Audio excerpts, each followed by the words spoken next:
Transformer ले जाता है और वहां पर नया ट्रांसफार्मर लगा करके जाने का काम करता है। पहले 14 से पहले अगर बात करें तो काशी किस प्रकार से बदहाली की अवस्था में था। आज हमारे घाटों का निर्माण भी हो गया है, मार्गों का निर्माण भी हो गया है, फ्लाईओवर का निर्माण हो गया है, रेलवे ओवरब्रिजों का निर्माण हो गया है और निरंतर निर्माण कार्य चल रहे हैं।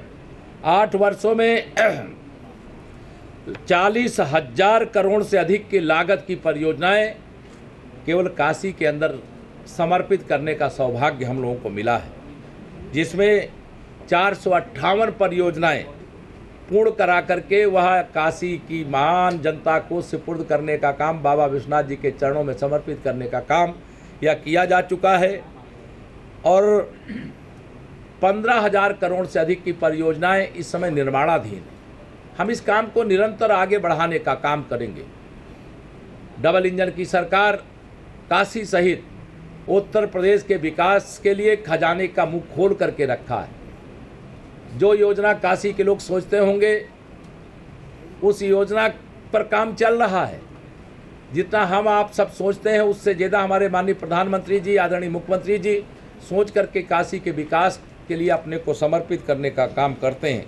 वह एक लंबा विवरण है, वह विवरण भी सूचना अधिकारी आपको उपलब्ध करा देंगे। आज मैं यह भी कहना चाहूँगा कि हमारे यहाँ चूँकि यानी भ्रष्टाचार मुक्त भारत और भ्रष्टाचार मुक्त उत्तर प्रदेश बनाने की दिशा में बड़ा काम हुआ है। वो भर्तियों से लेकर के डीबीटी के माध्यम से भुगतानों को लेकर के अन्य सभी क्षेत्रों में हम लोगों ने आधार लिंक सारी योजनाओं को करने का प्रयास किया है और इसके कारण से भ्रष्टाचार जैम पोर्टल के माध्यम से जो खरीद का काम है उसमें भी उत्तर प्रदेश ने प्रथम अपना स्थान अर्जित किया है। हम हर क्षेत्र में आगे बढ़ते जा रहे हैं और आगे अभी 8 साल की दृष्टि से अगर मैं कहूँ तो 8 साल में तो ये हमारी उपलब्धियाँ। 2027 में विधानसभा के फिर चुनाव होने वाले और मैं पूरे विश्वास से कह सकता हूँ जिस प्रकार से 2024 के लोकसभा चुनाव के बाद हमारी विजय यात्रा हरियाणा, महाराष्ट्र और दिल्ली प्रदेश में हुई है, यह विजय यात्रा जो 2026 के चुनाव होंगे उसमें भी जारी रहेगी और 2027 में 2017 दोहराएंगे, 300 पार कमल खिलाएंगे और तीसरी बार उत्तर प्रदेश में भारतीय जनता पार्टी की सरकार बनाएंगे। यह मैं विश्वास के साथ कह सकता हूँ। और विपक्ष के जो हमारे साथी हैं, मैं यह जरूर कह करके यहाँ जाऊँगा कि सपा, बसपा, कांग्रेस या तीनों मिल कर के लड़ें और चाहे अलग अलग लड़ें, लेकिन तीसरी बार भी जनता के आशीर्वाद से डबल इंजन सरकार के कार्यों के आधार पर भ्रष्टाचार मुक्त उत्तर प्रदेश के लिए कानून चुस्त दुरुस्त कानून व्यवस्था के लिए रोजगार के अधिकांश अवसर उपलब्ध कराने के लिए भाजपा की ही सरकार बनेगी, ऐसा मुझे पूरा विश्वास है। और जो लोग 8 साल की सरकार को लेकर के सवाल उठा रहे हैं वह स्वयं सवाल के घेरे में हैं। आप सब पत्रकार मित्र आज यहाँ पर आए हैं।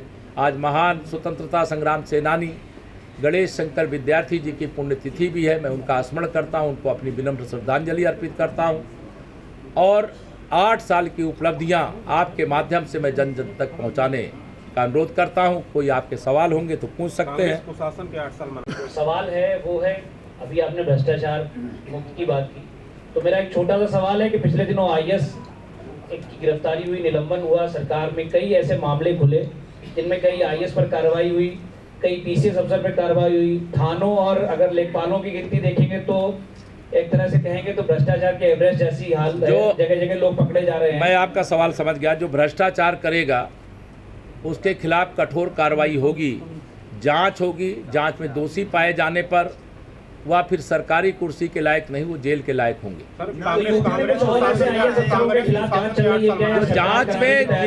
जांच में जो निष्कर्ष निकलेगा उसके आधार पर कार्रवाई। हाँ, 8 साल मना रही है। कांग्रेस मुक्त भारत हो रहा है और देश की जनता कांग्रेस मुक्त भारत बनाने का समारोह मना रही है और कांग्रेस का देखिए उत्तर प्रदेश में कोई मतलब नहीं है और वो जो भी दिन मनाना चाहे मनाएं, लेकिन उत्तर प्रदेश में और देश में भारतीय जनता पार्टी है और आगे भी भारतीय जनता पार्टी है। कांग्रेस